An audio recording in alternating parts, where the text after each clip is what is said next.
ভাইরে ভাই, অসুস্থ হইলে বোঝা যায় সুস্থতার কত মূল্য।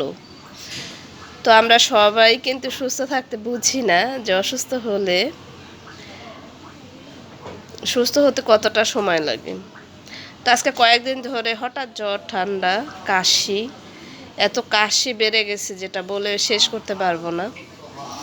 ভিডিও দিতে পারতেছি না, শরীর এত ক্লান্ত, শরীরের জ্বরটা ভেসে উঠতেছে না, কিন্তু ভিতরে শুধু অস্থির অস্থির লাগে। তো আমি এই কয়দিন ধরে নাপা খাইতেছি।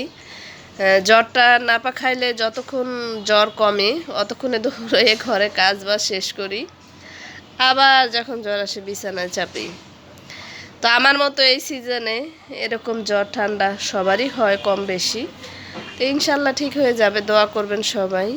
সকালে ভাবলাম যে সবার সাথে একটু ভিডিওটা শেয়ার করি, শুভ সকাল জানিয়ে। উঠছি অনেক সকালে, ওর বাবা গেল, ছেলে গেল, ছোট ছেলে এখন পরীক্ষা দিতে যাবে। ওই যে, তো এই তো আসি বাচ্চা কাচ্চা নিয়ে। দেখেন এত ছোট সংসারে যদি আমি নিজে অসুস্থ থাকি, দেখা যায় বাচ্চাদের অনেক কষ্ট হয়ে যায়, খাওয়া দাওয়ায় সব কিছুতে কষ্ট হয়ে যায়, ওদের খাওয়া দাওয়ায় অনেক সমস্যা হয়ে যায়।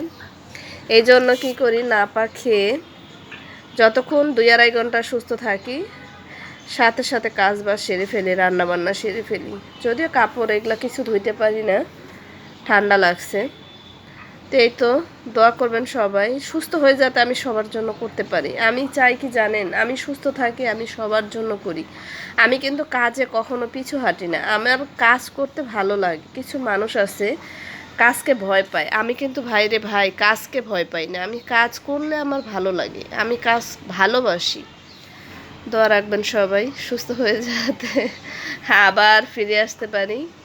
আর মরে গেলে সবাই দাবি ছেড়ে দিবেন। ভালো থাকেন, আল্লাহ হাফেজ, আসসালামু আলাইকুম, শুভ সকাল।